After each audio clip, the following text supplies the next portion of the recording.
DS math ক্লাসে সকলকে স্বাগত। আজ নবম শ্রেণীর দ্বিতীয় পর্যায়ক্রমিক মূল্যায়নে গণিত সাজেশন নিয়ে আলোচনা করব। আমি প্রত্যেকটা চ্যাপ্টার থেকে কিছু ইম্পর্টেন্ট কোয়েশ্চেন দাগিয়ে দেবো, যেগুলি তোমরা আজ থেকে প্র্যাকটিস করা শুরু করবে, তাহলে তোমরা পরীক্ষায় 90% অঙ্ক কমন পেয়ে যাবে। এবার দ্বিতীয় সামেটিভ ইভ্যালুয়েশনের সিলেবাস আছে। এখানে 9 নম্বর চ্যাপ্টার ভেদক ও মধ্যবিন্দু সংক্রান্ত উপপাদ্য থেকে 16 নম্বর চ্যাপ্টার বৃত্তের পরিধি অবধি। প্রথম চ্যাপ্টার আছে ভেদক মধ্যবিন্দু সংক্রান্ত উপপাদ্য, তারপরে চ্যাপ্টার লাভ ক্ষতি, তারপরে চ্যাপ্টার রাশিবিজ্ঞান, তারপরে ক্ষেত্রফল সংক্রান্ত উপপাদ্য, এরপরে দুটো সম্পাদ্য এবং ত্রিভুজ চতুর্ভুজের পরিসীমা ও ক্ষেত্রফল এবং বৃত্তের পরিধি।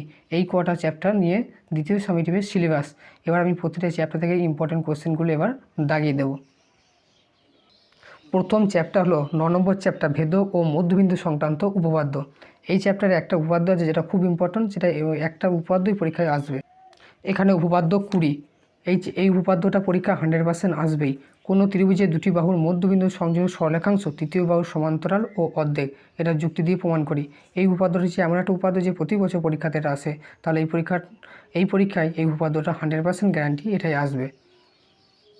এরপরে 126 নম্বর পাতায় প্রয়োগ নম্বর 5। এই প্রয়োগটা পরীক্ষাতে আসার সম্ভাবনা খুব বেশি। আইএসআই এবিসি ডেটায় ট্যাপিজম এঁকেছে, যার দুটি তির্যক বাহু এডি ও বিসি মধ্যবিন্দু যথাক্রমে ই ও এফ। প্রমাণ করি যে ইএফ সমান্তরাল এবি এবং ইএফ সমান হাফ এবি প্লাস ডিসি।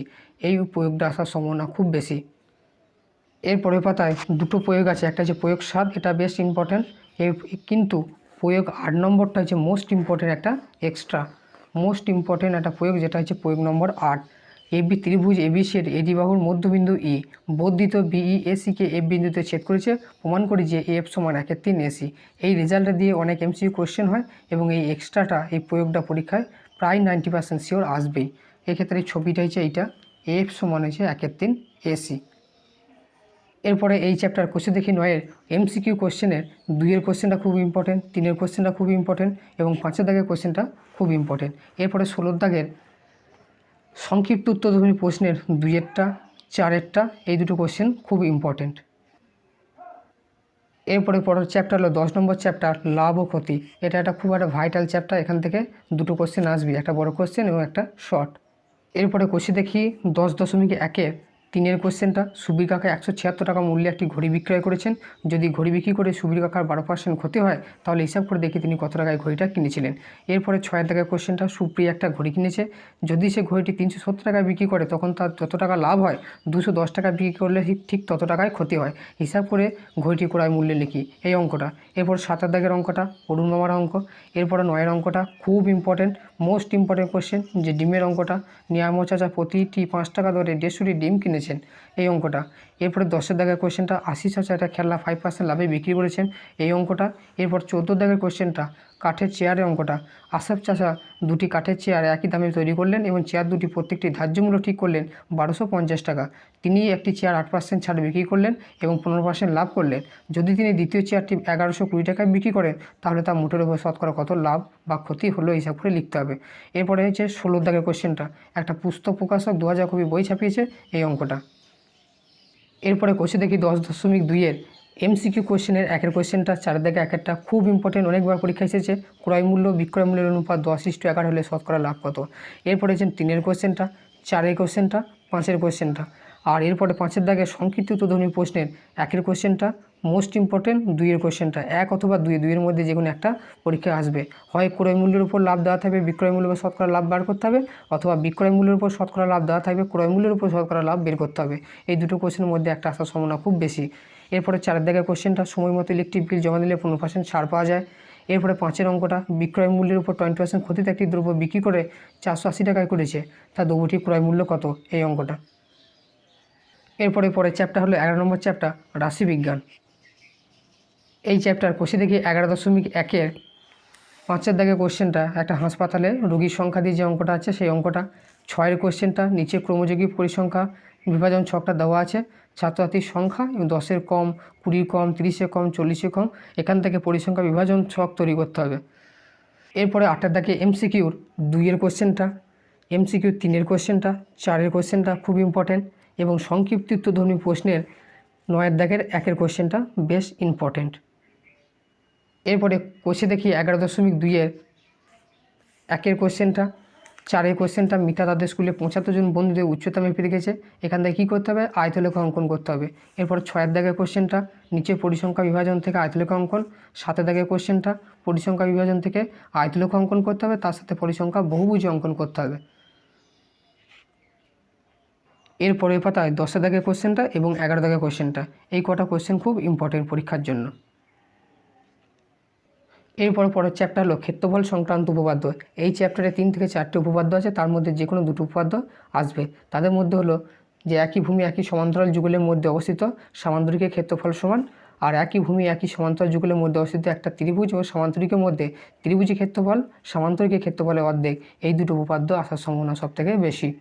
যেটা বললাম উপপাদ্য 23, যে আমি যুক্তি দিয়ে প্রমাণ করি যে সকল সামান্তরিক একই ভূমি একই সমান্তরাল যুগলের মধ্যে অবস্থিত তাদের ক্ষেত্রফল সমান। এটা যে মোস্ট ইম্পর্টেন্ট একটা উপপাদ্য, খুব ইম্পর্টেন্ট কিন্তু খুব সহজ প্রমাণ এটা। এরপরে উপপাদ্য 24, এখানে বলেছে প্রমাণ করে যে ত্রিভুজ ও কোনো সামান্তরিক একই ভূমি একই সমান্তরাল যুগলের মধ্যে অবস্থিত হলে ত্রিভুজের ক্ষেত্রফল সামান্তরিকের ক্ষেত্রফলের অর্ধেক হবে। এই দুটো উপপাদ্যের মধ্যে যে কোনো একটা উপপাদ্য পরীক্ষায় আসবে। এরপরে 189 পাতায় প্রয়োগ নম্বর 13টা খুব ইম্পর্টেন্ট। এবিসি ত্রিভুজাকার ক্ষেত্রে এবি বিসি সিএ বাহুগুলি মধ্যবিন্দু যথাক্রমে ডিই ও এফ। প্রমাণ করি যে ত্রিভুজ ডিইএফ সমান 1/4 এবিসি। এরপরে সম্পাদ্য হচ্ছে 13 নম্বর চ্যাপ্টার সম্পাদ্য। এখান থেকে একটা ত্রিভুজের সমান ক্ষেত্রফল বিশিষ্ট সামান্তরিক অঙ্কন এটাই আসবে। এই সম্পাদ্যটা যে একটা ত্রিভুজের সমান ক্ষেত্রফল বিশিষ্ট সামান্তরিক অঙ্কন, এক্ষেত্রে ত্রিভুজের বাহুর মাপগুলো দিয়ে দেবে এবং সেই ত্রিভুজের সমান ক্ষেত্রফল বিশিষ্ট সামান্তরিক অঙ্কন করতে হবে, যার একটা কোণ বলে দেবে। এরপরে চ্যাপ্টার হলো চতুর্ভুজের সমান ক্ষেত্রফল বিশিষ্ট ত্রিভুজ অঙ্কন। সম্পাদ্য দুটো দেবে, একটা হচ্ছে ত্রিভুজের সমান ক্ষেত্রফল বিশিষ্ট সামান্তরিক অঙ্কন, আর দেবে চতুর্ভুজের সমান ক্ষেত্রফল বিশিষ্ট ত্রিভুজ অঙ্কন। এক্ষেত্রে চতুর্ভুজের সমান ক্ষেত্রফল বিশিষ্ট ত্রিভুজ অঙ্কনটা একটু টাফ, সেক্ষেত্রে প্রথমটা করাটাই বেটার, যে ত্রিভুজের সমান ক্ষেত্রফল বিশিষ্ট সামান্তরিক অঙ্কন। এরপরে চ্যাপ্টার 15 নম্বর হলো ত্রিভুজ ও চতুর্ভুজের পরিসীমা ও ক্ষেত্রফল নির্ণয়। কোষে দেখি 15.1-এর 5 দাগের কোশ্চেনটা, 8 দাগের কোশ্চেনটা এবং পরের পাতায় 12 নম্বর 13 নম্বর ও 14 নম্বর কোশ্চেনটা খুব ইম্পর্টেন্ট। পরের পাতায় 12 নম্বর কোশ্চেনটা, 13 নম্বর কোশ্চেনটা এবং 14 নম্বর কোশ্চেনটা খুব ইম্পর্টেন্ট। এরপরে 19 নম্বর এমসি কোশ্চেনের 1-1টা 2-1টা 3-1টা এই কটা কোশ্চেন খুব ইম্পর্টেন্ট। এরপরে 20 দাগের সংক্ষিপ্ত উত্তরধ্বনি প্রশ্নের 1 দাগের কোশ্চেনটা হচ্ছে মোস্ট ইম্পর্টেন্ট একটা কোশ্চেন। এরপরে কোষে দেখি 15.2-এর 5 দাগের কোশ্চেনটা, 6 দাগের কোশ্চেনটা এবং পরের পাতা 9-এর 10-এর 12 এবং 14 নম্বর কোশ্চেনটা খুব ইম্পর্টেন্ট। পরের পাতা 9 দাগের কোশ্চেনটা খুব ইম্পর্টেন্ট, এটা অনেকবার পরীক্ষা এসেছে। 10 দাগের কোশ্চেনটা, 12 দাগের কোশ্চেনটা এবং 14 দাগের কোশ্চেনটা, এই কটা কোশ্চেন খুব ইম্পর্টেন্ট। পরের পাতায় এমসিকিউ 21 দাগের এমসিকিউ 1-এর কোশ্চেনটা, 3-এর কোশ্চেনটা, 5-এর কোশ্চেনটা, আর সংক্ষিপ্ত 22 দাগের সংক্ষিপ্ত প্রশ্নের 1-এর কোশ্চেনটা এবং 4-এর কোশ্চেনটা। এরপরে কোষে দেখি 15.3-এর 7 দাগের কোশ্চেনটা, এটা মোস্ট ইম্পর্টেন্ট কোশ্চেন। 8 দাগের কোশ্চেনটা। এরপরে পরের পাতায় 17 দাগের এমসিকিউ কোশ্চেনের 2-এর কোশ্চেনটা, 4-এর কোশ্চেনটা, 5-এর কোশ্চেনটা এবং 18 দাগের সংক্ষিপ্ত প্রশ্নের 2 নম্বর কোশ্চেনটা খুব ইম্পর্টেন্ট। এরপরে লাস্ট চ্যাপ্টার বৃত্তের পরিধি।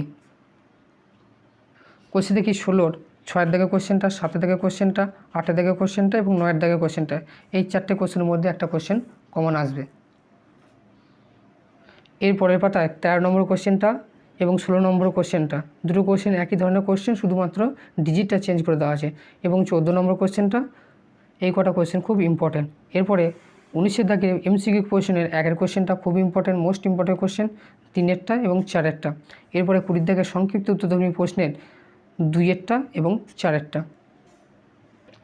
এই সাজেশনের কোশ্চেনগুলো আজ থেকে প্র্যাকটিস করা শুরু করে দেবে, এইগুলো থেকে তোমরা 90% কমন পেয়ে যাবে। চ্যানেলটি ভালো লাগলে চ্যানেলটিকে সাবস্ক্রাইব করে দেবে, সাথে নোটিফিকেশনটা অন করে রাখবে যাতে সবার আগে ভিডিও পৌঁছে যায়।